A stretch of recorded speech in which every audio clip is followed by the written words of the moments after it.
Hey, welcome to the channel. So I wanted to discuss today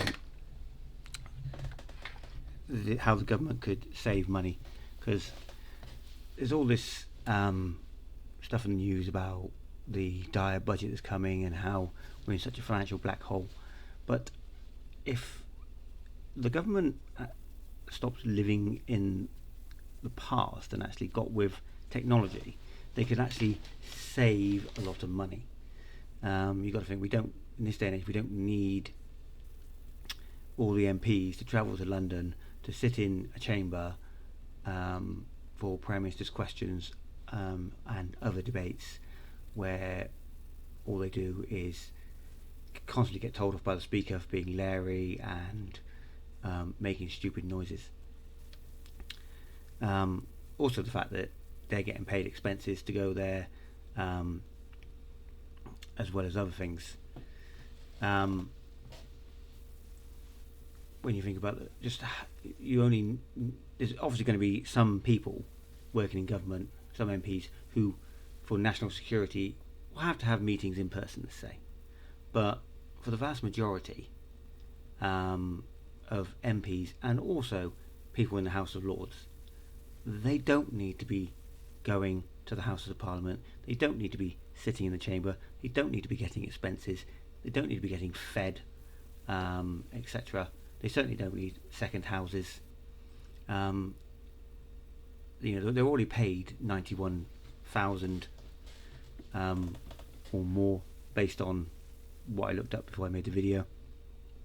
They're getting expenses to rent an office in their own constituency. They're getting apparently to have a house in their constituency, to have a house in London, travel expenses to travel back and forth from their constituency to London. And then, of course, you move on to the Lords and how much they're getting. And it's like, okay, so fair enough if you want to keep the House of Lords for the checks, to balance things out, so the government can't just run amok and do what it wants. So you have the House of Lords, but it's such a waste of money paying for them all to go down and sit in a chamber, when big business would do all that remotely. Now, okay, maybe the government might not want to use Teams. Don't see why they'd have a problem with it, but I'm sure they could get another different software set up. Quite a lot of this stuff is televised anyway, so anyone can see it. So it's not like you've got to worry about, for the vast majority, for the things like Prime Minister's questions and the debates and all the rest of it. You don't have to worry about people taking the information. It would also make the whole process seem a lot more civilised and professional, and would potentially engage more people in politics if you weren't having to sit there and watch these MPs make stupid noises whenever they don't like something, and leering and jeering. You could potentially get more people engaged in the politics, get more people to care.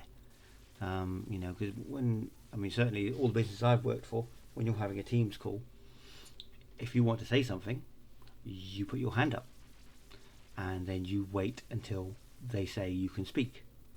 Then you get to have your say, and whilst you're having your say, no one else is allowed to interrupt you. And then your question's then answered. Now, why we can't do that in government is just baffling. You're then going to have the House of Commons free, and House of Lords. You can either potentially turn them into a museum, or you could repurpose them and bring in money. Plus, you're potentially going to get rid of a lot of property that's going to be owned by these MPs or governments or whatever, which would also raise capital. Now, I don't know exactly how the process works, so I'm not going to sit here and claim I do. Whether you'll only save money on mortgages, or whether you'll actually get money back off these properties, I don't know. But it does just seem like it's a lot of waste when we live in an age of technology.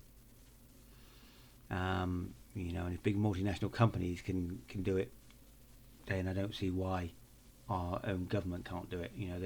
They're going about how we were the first democracy.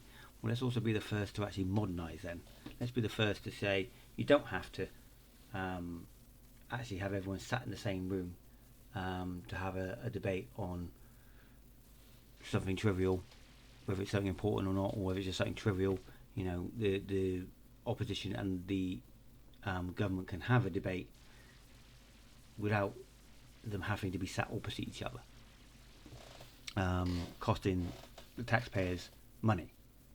Just to simply be sat opposite each other, they're costing us more money than it needs to be. And then, of course, you can then branch that out into, potentially into councils, where if you've got councils that are having sit-in meetings in fancy rooms, etc. You can do the same there. You can make them do the same thing. And again, you potentially could engage more people, because if people can actually watch the council, participate in the council meeting, if it's one where it's going to be opened up to people, and you could then branch it out into other things, like planning, for example. So instead of people having to go and visit the town hall, because people might be busy and they might not have the time to do it, they can voice their opinion about something using something like Teams online. So if they're at work, they can still take the time out to participate and put their point of view over. Just seems like a much better system than what we currently have.